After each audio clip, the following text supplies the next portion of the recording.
No, in fact, that's true. It was, no one knew.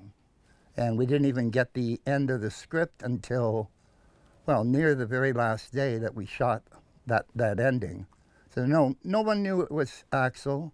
However, the director told us individually, myself and Axel, to play as if we might be the killer. So we had, to give a little bit of suspicion. And because I was, the kind of role that I was playing was, he had a violent streak in that he was angry about many things, his failure mostly. So I think we worked out with that anger in order to, make me even more of a suspect. So that, I thought that worked well.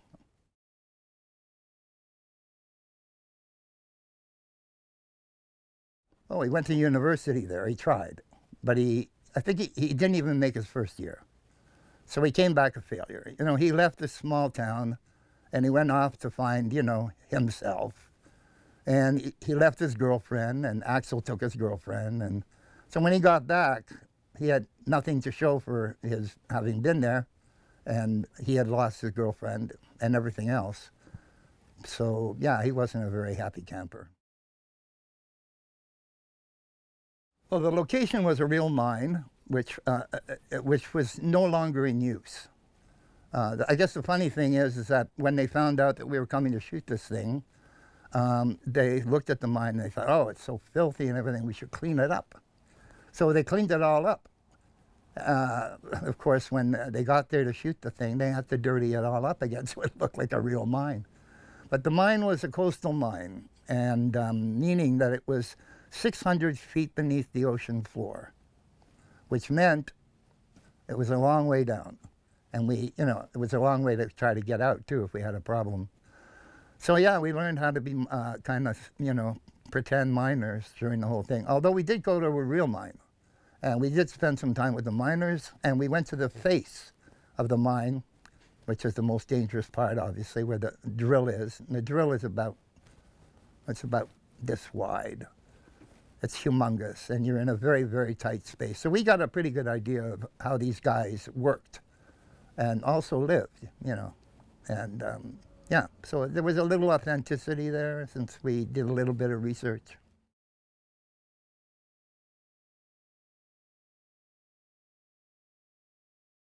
Well, challenges we had to fight I mean, it's not an environment that you readily, kind of take to because it's dark and there's, actually our mine that we worked in, there were some very large areas, not so many small areas. So I didn't feel claustrophobic or anything. But yeah, we had to work with the mining cars, which were traveling fairly fast while we were fighting, for example. We did a bunch of, kind of like minor James Bond stuff, Yeah, the fights, I can't think of anything else. There were so many different areas that we had to kind of cover, like running up and down ladders, for example, that were perpendicular to the ground, made of metal, with water streaming down, and very, very slippery. So we had to do things like that. I can't think of anything specifically in the mine that we did that was, other than the fight scenes, which were, they were kind of authentic on some level because you're fighting with real instruments. I was using a shovel. He had a pickaxe.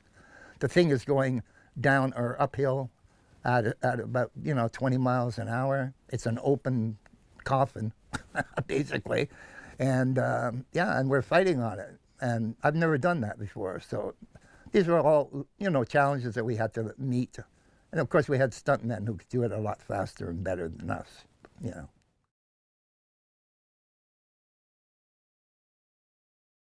Oh, none. None. This was a relatively a quick film, like 5, 6 weeks. And it was sold halfway, well, not even halfway, 2 weeks in, they sold it to Paramount, which meant that we were now, we were under the gun. Like, we had to complete the thing specifically on the time that was originally scheduled for. They couldn't go over budget.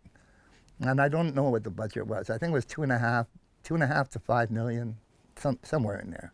Small budget.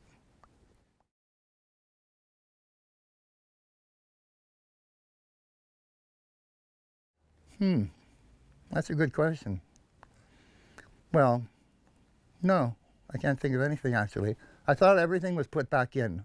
I don't know what it was called, the director's cut, or it was called something else, the collector's edition. Anyways, everything was back in as far as I can remember. The fun scenes were my favorite scene to watch, and they had really good dummies or replicas of the bodies and heads of various people. That was done in Hollywood. It was really well done. My favorite is with Helen Udy, when she, that's the actress who played the girl, when she was hung up, the miner got a hold of her, and it was a really scary scene where she was running around and screaming and everything, and he grabbed her and he put his head up on the shower head, and all the shower water came out through her mouth with all the blood and everything. That was really well done. It really looked real when I was there on set watching it. And I think that was the best and scariest scene next to the laundromat scene, which was also very well done. Nobody would do that. I don't think so. It's like you'd be going to your death. I mean, you couldn't see anything. I mean, it's all filth, I don't think anybody in his right mind would go in there. So, regardless of how close they were or not with the person they were, trying to save. I think you get carried away, too. I've actually never really thought about it, It just made sense not to. Sorry, Axel.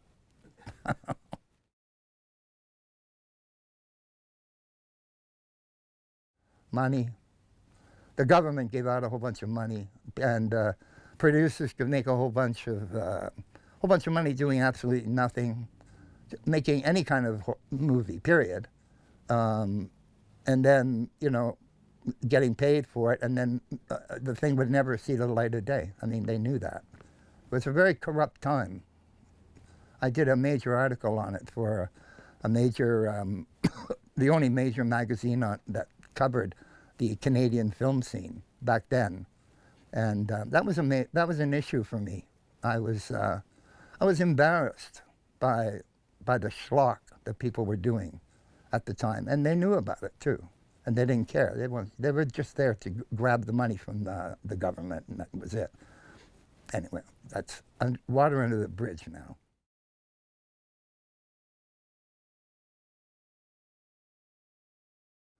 Yeah, it totally caught me by surprise. I'd totally forgotten about the film. I mean, it was 38 years ago, right? And then I was on Facebook, and suddenly I started getting all these friend requests from people I didn't know, and I didn't know why either. And then they would write me and say, "Are you Paul Kelman from My Buddy Valentine?" I go, "Yes," and everything, and they loved the film and blah, etc. Basically, what happened was kids were like 14, 15, 13, even 12, and they saw the film back in 1981. And they liked it, I guess. And some of them, it was their first horror film, and it really scared them, so it's very memorable, right? I can remember my first horror film, for example. And what happened was these kids grew up, and then they had children, and that was one of their favorite movies, so they showed their children. Their children grew up, etc. And I think we're in like fourth generation now. So during that whole time, it built a whole, audience, a whole group of people who really liked the movie, and it became a tradition to watch it every Valentine's Day, and even other times during the year. And so, yeah, now I have, I don't know, 1,500 fans who have found me on Facebook, and they're all really diehard, fans. It's really quite a phenomena. And yeah, apparently it's now considered a cult classic. Who knew? It was just a movie that I was doing back then, and it's turned out to be something else entirely now. It's interesting and it's fun. A lot of fun, actually. The people in the horror genre they're very generous people. They're very peace-loving people. They're just good people, and they just love having fun with horror. you know, that's cool. It's not me, but I can appreciate it. The remake, well, I bought it. I've got it in my Bloody Valentine collection, but no, I've never watched it. I don't really want to. Kind of spoils it for me. Maybe I'll watch it sometime, I don't know.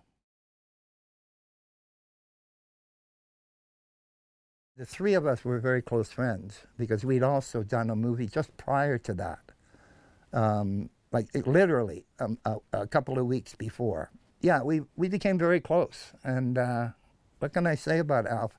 Alf was just the most generous guy, always wanting to help, always trying to be positive about everything.